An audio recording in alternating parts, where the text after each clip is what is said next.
Hello friends, सबको जय मसीह की। स्वागत करते हैं अपने यूट्यूब चैनल सत्य केवल एक में। फ्रेंड्स, मैं बता दूं, ये 2 पार्ट में आएगा। ये पहला पार्ट है, आप दूसरे पार्ट का इंतज़ार करें। और पहले तो मैं दिल से धन्यवाद करता हूं कि आप लोग चैनल को लाइक कर रहे हैं, सब्सक्राइब कर रहे हैं, कमेंट कर रहे हैं, सवाल जवाब कर रहे हैं। बहुत अच्छा लगता है। और कुछ भाई जो है मेरे से नाराज़ भी हैं, तो जो भी भाई नाराज़ है, भाई मैं आपसे हाथ जोड़ के क्षमा मांगता हूँ।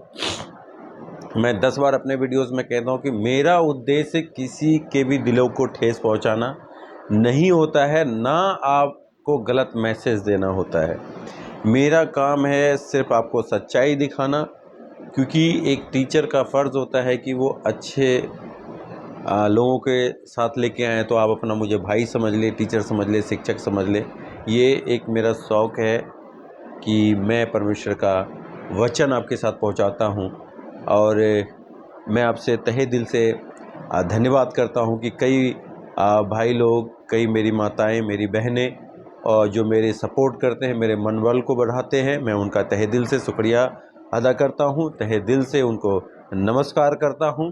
तो आज का जो टॉपिक है, कई ऐसे मेरे पास मैसेज आ चुके हैं जिसमें कि लोग कहते हैं कि भाई मेरे कुछ का सवाल है कि आप अपने वीडियोस में जय श्री राम या जय मसीह की या और भी किसी का अभिवादन क्यों करते हैं। तो आज मेरा टॉपिक यही आप लोगों से लिए मैं फिर से आपको मेरा मकसद कभी भी किसी के भी दिलों को ठेस पहुंचाना नहीं है। अगर आपको मेरे किसी भी वीडियो से प्रॉब्लम होती है तो उसका तर्क संगत मुझे जवाब दें और मुझे कहें कि आपने ये कहा है, ऐसा नहीं हो सकता। तो मैं 10 बार कह चुका हूँ कि मेरा मकसद ना तो व्यूज़ बढ़ाना है, ना कुछ है। मेरा मकसद है आपको सिर्फ जानकारी देना। तो आज का जो टॉपिक है कि मैं जय श्री राम या और किसी का अभिवादन क्यों करता हूँ, उसी पे है। तो आइए, मैं ज़्यादा देर ना करते हुए चलते हैं हम अपने वीडियोज़ पे। फ्रेंड्स, मेरे साथ निकाल लें मत्ती रचित सुसमाचार, उसका 7वां अध्याय और उसका 12वां वचन पढ़ेंगे। क्या कहता है वहाँ पे लिखा हुआ है? मत्ती रचित सुसमाचार 7 अध्याय उसका 12 वचन में कहता है कि इस कारण जो कुछ तुम चाहते हो कि मनुष्य तुम्हारे साथ करे। क्या कहता है यीशु मसीह?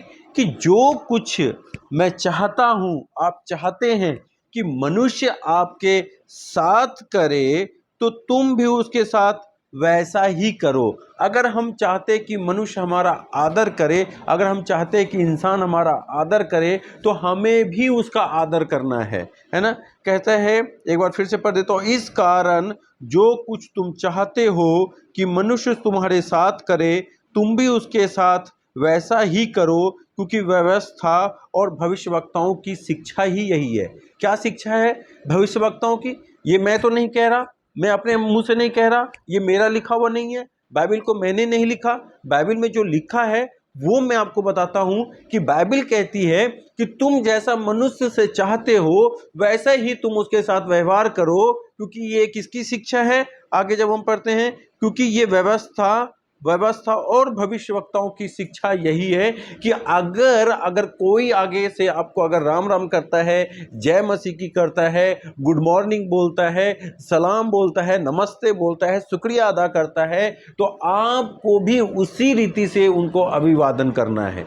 आपको भी उसी रीति से अभिवादन करना है। अगर हम किसी को उसके रीति से अभिवादन नहीं करते हैं तो हम घमंड कहलाएंगे। घमंड से चढ़ी हुई आंखें परमेश्वर को नहीं पसंद होती।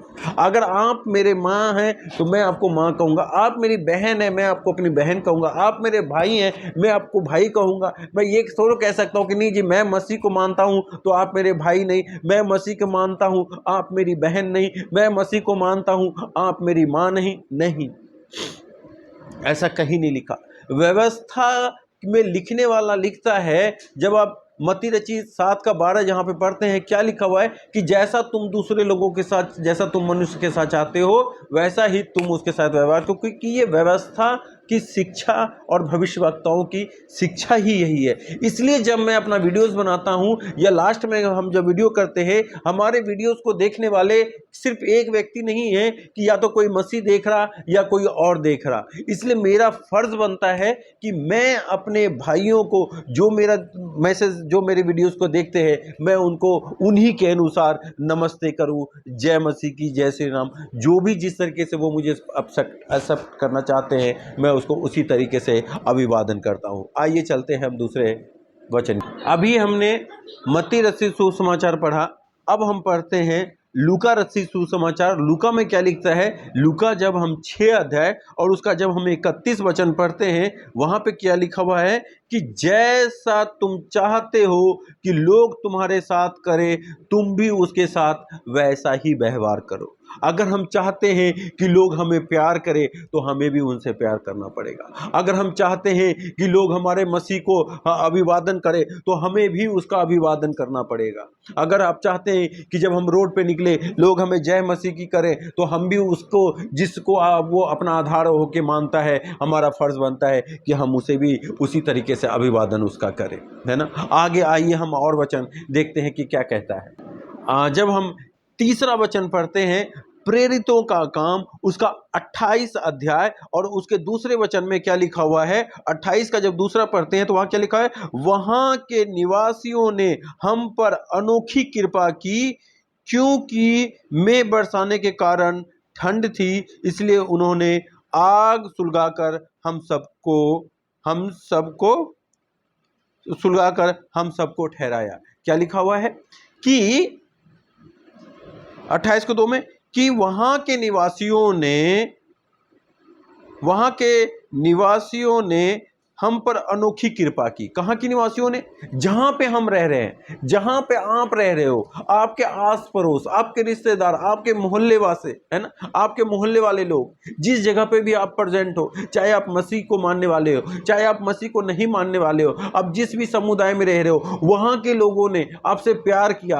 आपको जब आपको ठंड लग रहा था, कहता है कि वहां के निवासियों ने हम पे दया की, जब हम ठंड में थे उसने आग जलाई और हमें शरण दी। वहां पे नहीं लिखा हुआ कि वहां पे कौन सी जाति होगी या कौन से लोग होंगे, वहां कोई भी हो सकता है।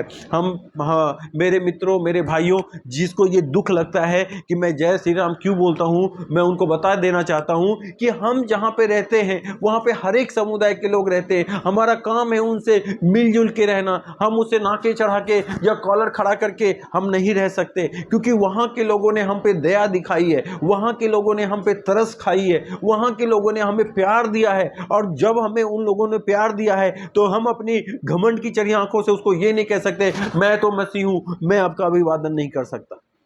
नहीं मेरे मित्रों, बाइबल ऐसा कहीं भी नहीं कहती। यीशु मसीह कहती है कि जैसा मैंने तुमसे प्रेम किया तुम भी लोगों से वैसा ही प्रेम करो। सिर्फ बाइबल पढ़ना प्रेम नहीं है, हमें वैसा दिखाना भी पड़ेगा।